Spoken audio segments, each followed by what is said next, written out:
So the Chinese President Xi Jinping has been on a European visit this week.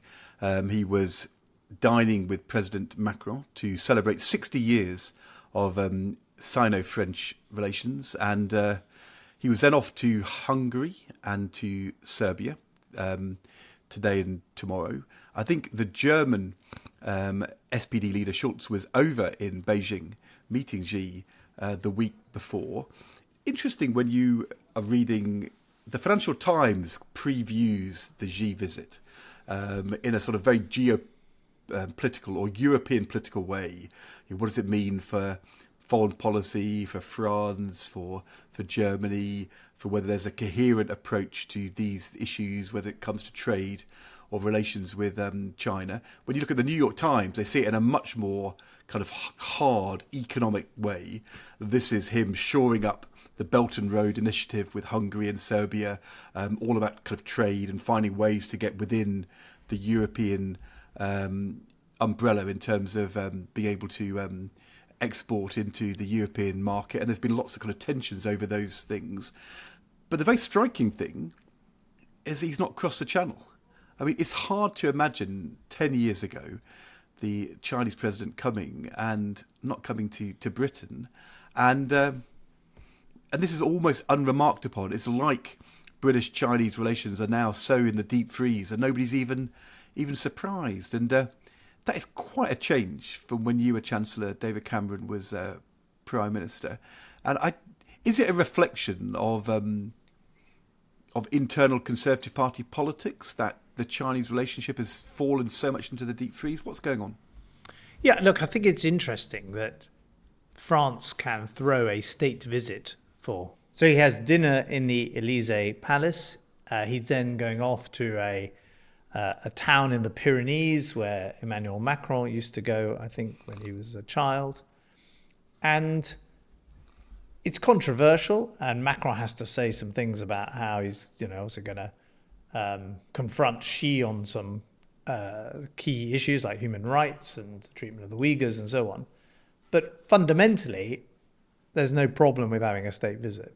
And there's no problem, as you say, with the German Chancellor, the leader of Germany, going to Beijing. And yet you cannot imagine at the moment President Xi being welcomed in Britain, and you can't imagine Rishi Sunak doing a trip to Beijing. Indeed, people even say David Cameron can't do a trip to Beijing, the foreign secretary, because of, he was prime minister when we had a more engaged relationship with China. And I just think that's pretty remarkable that Britain has managed to find itself in a place where it can't talk to China, or it can't talk to China at the highest level. There is some contact, the foreign secretary, before David Cameron did travel to China. So, and I think Britain needs to get itself out of this ridiculous situation it's found itself in. You can be very tough with China. You can be tough on security issues. You can be tough on espionage issues. You can be tough on human rights issues and the treatment of Hong Kong. But that doesn't mean the British Prime Minister can't visit a country where a fifth of the world's population live and where Britain has had diplomatic relations, indeed, right from the early 1970s, when you may be celebrating France's long 60 years of diplomatic relations with Communist China, but it was actually Edward Heath, a Conservative Prime Minister, was the very first Western power to set up an embassy in China and so on, back in the early 70s. So you can strongly disagree with the way a country is run. You can be concerned about its global ambitions. You can be, very tough on its international activities in terms of spying and the like. But that doesn't mean you don't have a conversation, and it doesn't mean you don't allow the president of that country to come to your country, or for your prime minister to go to their country. And it seems to me these European countries have found a way of handling that. By the way, the American president, Joe Biden, meets with President Xi, has these important summits. President Xi was in San Francisco last year. And yet, as I say, it is hard to imagine President Xi coming to London anytime soon. So to understand why, I mean, we've had, even just this week, stories of the Ministry of Defence personnel files being hacked by the Chinese, or the government is not willing to say, Grant Shapps is not willing to say it's definitely China, but that's certainly how it's being seen and reported and briefed, and we've had other similar kinds of kind of accusations and in over the last couple of years. Is there something particular about the Chinese-British relations?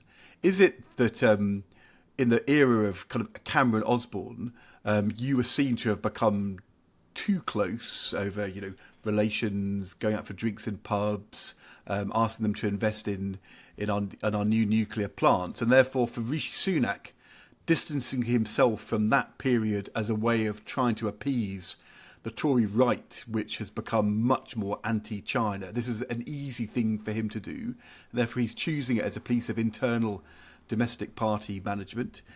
Is there something about Britain being more allied to the US post-Brexit to our European partners, and therefore we get caught up in a more hostile security relationship with China? I'm just trying to understand why it's particularly Britain which seems to be in such a deep freeze. Well, I think it's partly because you don't have a very strong government. Margaret Thatcher went to Moscow in the 1980s, and there were a lot of Russian spies trying to get their hands on MOD files back then, as there are now. And Margaret Thatcher dealt directly with Deng Xiaoping, the then Chinese leader. So you can be very critical of a foreign government. You can be very critical of the way China is run. You can be very critical of President Xi's and the Chinese communist leadership. But you can still have a robust dialogue, because there is no doubt on all sorts of issues, not just climate change, which is often brought out as the most obvious example, because China is the biggest polluter in the world. You're not going to solve climate change internationally unless you engage with China. You're not going to deal with big issues like pandemics, we saw, unless you engage with China. But more particularly on some of these critical issues we've just been talking about in geopolitics at the moment, like Gaza, Israel, the Middle East conflict. It's clear these days that the United States alone is not strong enough to broker the peace in our world anymore.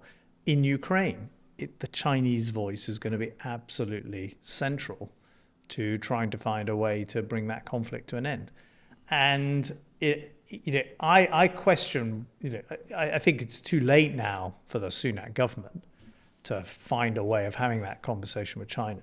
But there is a challenge if there's going to be a Starmer government, from this autumn onwards, of how they re-establish that conversation with China, so that the next time President Xi comes to Europe, he doesn't just visit continental European capitals. He's not just in the Élysée, and it's not just the German leader who's going to Beijing, but it's actually the British Prime Minister again who's having those face-to-face conversations.